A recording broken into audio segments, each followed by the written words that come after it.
If there was ever a time where the Magic needed shooting, it would be right now, and Grady Dick seems like a no-brainer pick in this 2023 NBA draft. In this video, we're going to be breaking down his game and how he could potentially fit into this Orlando Magic team next year. Alright, first covering the pros and cons about Grady Dick's game. Starting off with the pros, he is a lights out shooter. That's obvious. Everybody knows that. This kid shot 40% from the three-point line at Kansas in his one season there. And he's been a great shooter his whole life. Just check out some high school tape on him. He's also a great off-the-ball scorer. He's constantly moving, a really solid cutter off the ball as well. He's really good in transition. He's a very underrated athlete. He's not an elite athlete, but he's an above average one that you really probably wouldn't expect from a guy like him. But he is going to be a very impactful wing in the NBA because of that shooting ability, as well as his 6'8" size and the athleticism that he possesses. And he's also a great ball mover. He's not a ball stopper. He's a guy that will keep the ball moving constantly. Think of Golden State's offense, where they just have a bunch of guys that know when to pass the ball, not let it stick too much. And he would fit in perfectly with what the Magic have been trying to do this past year, playing as a committee where it could be anybody's night. I think that's a perfect type of offense for Grady to be in. He does have some cons here, and they would be his self-creation. He's not the type of guy that you can give the ball to and he can make something happen off the dribble all the time. You wouldn't be giving this guy the ball in isolation plays, maybe a little bit in the pick and roll, but mostly he's going to be an off-the-ball player. As well as his handle. This is a big reason why he can't really create much for himself, because his handle isn't extremely tight.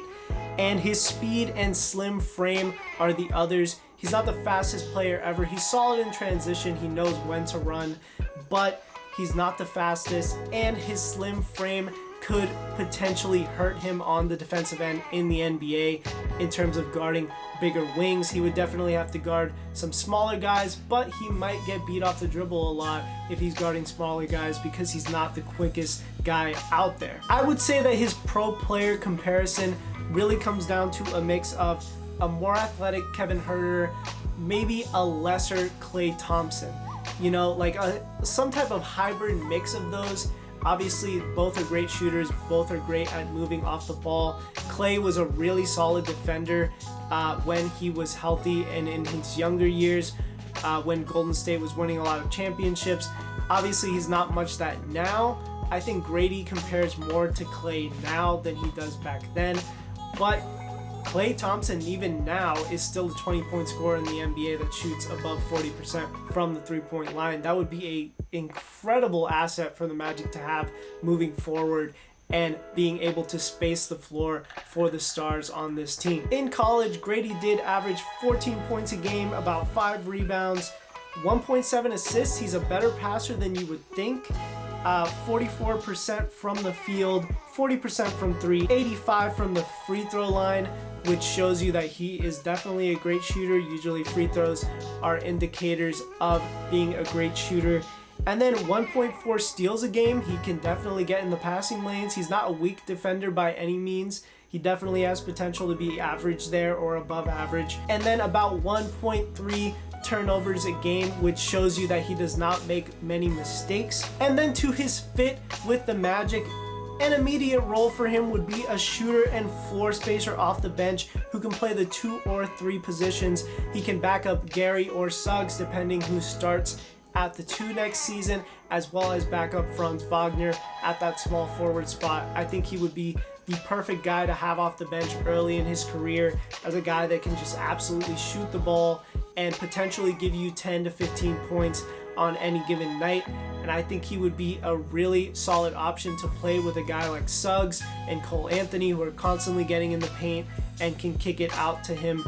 And he could even play in that starting unit with guys like Markelle Fultz that are definitely always looking out for shooters in transition and in the half court. And then for a potential future role for Grady Dick, I think a best case scenario for him would be the starting shooting guard / small forward, depending on where you want to play Franz Wagner. I think that would be the absolute best position in between Markelle Fultz and Franz Wagner. And then he would definitely be the best shooter on the team and potentially one of the best shooters in the league.